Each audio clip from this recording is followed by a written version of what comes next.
நாம ஏன் செஸ் விளையாடுறோம்? ஆப்வியஸா நம்மளுடைய கிங்க ப்ரொடெக்ட் செய்யறதுக்கும் ஆப்பனண்டோடைய கிங்க செக்மேட் பண்ணி தோக்கடிக்கிறது தான் விளையாடுறோம்.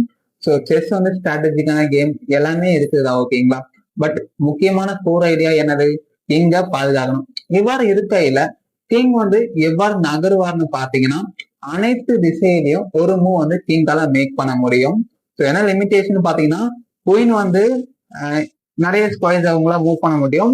Same all direction. கிங்க்கு இருக்க லிமிடேஷன் அனைத்து டைரக்ஷன், லைக் ஸ்ட்ரைட்டா போகலாம், இல்ல டயகனலா போகலாம். பட் என்ன லிமிடேஷனா ஒரே ஒரு மூவ் தான் செய்ய முடியும்.